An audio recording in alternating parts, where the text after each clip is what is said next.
क्या आपने कभी सुना है call option, put option, lot size, strike price? और अगर ये सुनकर आपका भी दिमाग घूम जाता है तो ये वीडियो आपके लिए होने वाला है, क्योंकि इस वीडियो में मैं आपको ऑप्शन ट्रेडिंग का ए टू जेड सब समझाने वाला हूं, वो भी इतनी आसान लैंग्वेज में कि वीडियो को देखकर आप भी बोलोगे अब समझ आ गया। तो चलिए वीडियो की शुरुआत कर लेते हैं। बट वीडियो की शुरुआत करने से पहले मैं अपना इंट्रोडक्शन दे देना चाहता हूं। तो नमस्कार दोस्तों, मैं जय गोडेला स्वागत करता हूं आपका हमारे स्टॉक मार्केट इन्वेस्टिंग के लेक्चर नंबर 62 में। इस वीडियो में अपन बात करने वाले हैं ऑप्शन ट्रेडिंग से रिलेटेड सभी कंसेप्ट की। तो चलिए इस वीडियो की शुरुआत करते हैं। तो सबसे पहले अपन बात करते हैं कि ऑप्शन ट्रेडिंग क्या होती है। तो ऑप्शन ट्रेडिंग एक डेरिवेटिव ट्रेडिंग होती है जहां पर आप किसी एसेट को, एसेट मतलब जैसे कोई स्टॉक या फिर इंडेक्स हो गया, उसको फ्यूचर में एक फिक्स प्राइस पर खरीदने या बेचने का अधिकार है, वो खरीदते हैं। तो ये भी जरूरी नहीं कि आपको वो करना ही पड़े, ऐसा जरूरी नहीं कि आपको वो खरीदना ही पड़ेगा। तो चलिए इसको एक एग्जाम्पल से समझ लेते हैं। तो मान लो आपने एक दुकान वाले भैया से कहा कि भाई मुझे ये एसी है, ये 25,000 रुपये में 1 महीने बाद चाहिए। अगर मैं इसको लेने आऊँगा 1 महीने बाद तो आपको मुझे यही रेट देना होगा। तो दुकानदार वाले भैया ने कहा ठीक है, लेकिन मुझे 500 रुपये है वो एडवांस दे दो, और अगर तुम नहीं आए तो मैं ये 500 रुपये तुम्हें वापस नहीं देने वाला। तो 1 महीने बाद यहाँ पर आपके साथ दो चीज़ें हो सकती है। पहली ये है कि एसी की प्राइस है वो 25,000 रुपये से मान लो 30,000 रुपये हो गया, तो आप 25,000 रुपये में ले लोगे और आपको फायदा हो जाएगा, क्योंकि आपने 500 रुपये देकर ये ऑप्शन लिया था। और दूसरी कंडीशन ये भी तो हो सकती है कि एसी की प्राइस है वो 25,000 रुपये से गिरकर 20,000 रुपये हो जाए, तो आप उसको नहीं लोगे। तो यहाँ पर आपके सिर्फ 500 रुपये गया और आपको हक था, लेकिन कोई जबरदस्ती नहीं थी। बस यही होता है ऑप्शन ट्रेडिंग। यहाँ पर स्टॉक में आप ऑप्शन बाइंग करते हैं, यानी फ्यूचर में किसी शेयर को खरीदने या बेचने का हक लेते हैं, कोई जबरदस्ती नहीं होती है। तो अब चलिए बात कर लेते हैं कि कॉल ऑप्शन और पुट ऑप्शन क्या होता है। तो सबसे पहले अपन समझते हैं कॉल ऑप्शन के बारे में।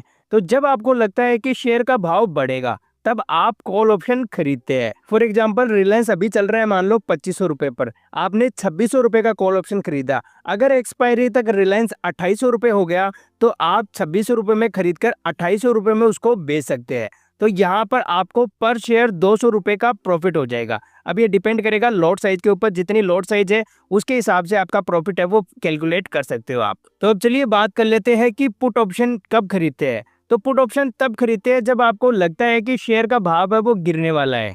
तो चलिए इसको एक एग्जांपल से समझ लेते हैं। तो मान लीजिए टीसीएस का शेयर अभी 3500 रुपये पर है, आपको लगता है कि ये शेयर गिरने वाला है, तो आपने 3400 रुपये का पुट ऑप्शन है वो खरीद लिया है। इसका मतलब है कि अभी आपके पास ये अधिकार है कि आप टीसीएस को 3400 रुपये में बेच सकते हैं, चाहे मार्केट का भाव उस टाइम पर कुछ भी हो। अब मान लो एक्सपायरी वाले दिन जो टीसीएस है वो 3100 रुपये पर आ गया, तो मार्केट में तो टीसीएस है वो 3100 रुपये का है, लेकिन आपके पास उसे 3400 रुपये में बेचने का ऑप्शन है। यानी आप 3100 रुपये वाला शेयर है वो 3400 रुपये में बेच सकते हो। यानी यहाँ पर आपको 300 रुपये पर शेयर के हिसाब से प्रॉफिट हो सकता है। अब डिपेंड करता है टीसीएस की लॉट साइज के ऊपर, जितनी ज़्यादा लॉट साइज होगी उतना ज़्यादा आपका प्रॉफिट है वो यहाँ पर हो जाएगा। तो अब चलिए बात करते हैं कि स्ट्राइक प्राइस क्या होती है। तो स्ट्राइक प्राइस वो फिक्स प्राइस होती है जिस पर आप ऑप्शन खरीदने या बेचने का ऑप्शन लेते हैं, यानी अधिकार लेते हैं। फॉर एग्जाम्पल रिलायंस का शेयर अभी मान लो चल रहा है 2500 रुपये पर, आपने 2600 रुपये का कॉल ऑप्शन खरीदा, तो जो ये 2600 रुपये है वो आपकी स्ट्राइक प्राइस है। तो अब चलिए बात करते हैं कि लॉट साइज क्या होती है। तो जो ऑप्शन होते हैं वो एक एक शेयर के अंदर कभी भी ट्रेड नहीं होते हैं, बल्कि पूरे लॉट के अंदर ट्रेड होते हैं, और जो लॉट की साइज होती है उसको ही बोलते हैं lot size. For example Nifty की लॉट साइज है वो 75 की है, बैंक निफ्टी की लॉट साइज है वो 35 की है। अगर बीएससी का इंडेक्स है जो सेंसेक्स, उसकी लॉट साइज की अगर बात करें तो उसकी लॉट साइज है वो 20 की है। तो अब चलिए बात कर लेते हैं कि एक्सपायरी डेट क्या होती है। तो ऑप्शन ट्रेडिंग में एक्सपायरी डेट वो आखिरी तारीख होती है जब तक आप उस ऑप्शन को बेच सकते हैं या फिर उसको यूज कर सकते हैं। फॉर एग्जाम्पल मान लीजिए आपने निफ्टी का कॉल ऑप्शन खरीदा जिसकी एक्सपायरी डेट है अगला गुरुवार, तो आप उस ऑप्शन को उसी गुरुवार से पहले या उस दिन तक बेच सकते हैं। अगर आप टाइम पर उसको नहीं बेचते हैं तो सिस्टम उसे ऑटो सेटल कर देता है, और अगर मान लो आपने ओटीएम का खरीद रखा है तो उसकी वैल्यू है फिर वो जीरो हो जाएगी, यानी आपका पूरा पैसा है वो जीरो हो जाएगा। तो अब चलिए बात कर लेते हैं कि प्रीमियम क्या होता है और वो कैसे तय होता है।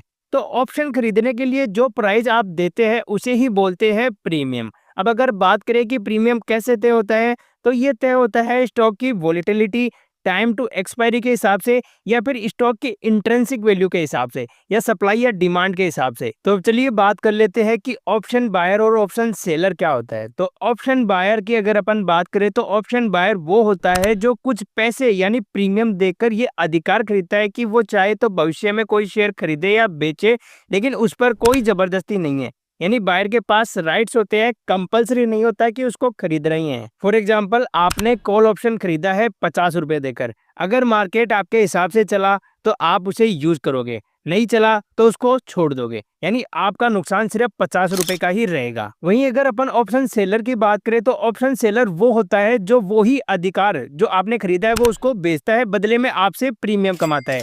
लेकिन अगर बायर ने अपना अधिकार यूज किया तो ऑप्शन सेलर को मजबूरी में वो देना ही पड़ेगा। मतलब सेलर के पास सिर्फ जिम्मेदारी होती है, बच नहीं सकता वो अपनी जिम्मेदारी से। फॉर एग्जाम्पल, किसी ने आपसे 50 रुपए लेकर कॉल ऑप्शन खरीदा और मार्केट ऊपर चला गया।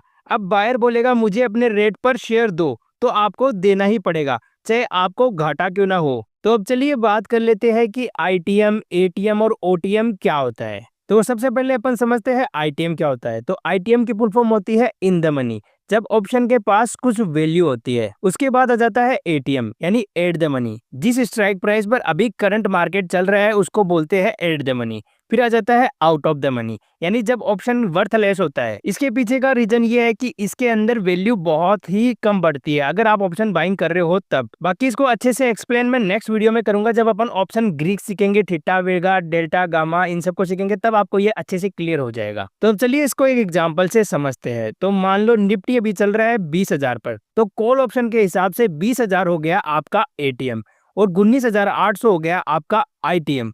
और अगर अपन 20,200 की बात करें तो वो हो गया आपका ओटीएम ऑप्शन। तो अब यहाँ तक के वीडियो में आपने ऑप्शन ट्रेडिंग के सारे फंडामेंटल सीख लिए। तो अब अगर आपको ये वीडियो वैल्यूबल लगा तो वीडियो को लाइक करके चैनल को जरूर सब्सक्राइब कर लीजिए, और आपका कोई भी डाउट हो तो मुझे कमेंट करके जरूर पूछे, मैं जरूर जवाब दूंगा। अब मिलते हैं आपसे अगले वीडियो में, तब तक के लिए जय हिंद, वंदे मातरम।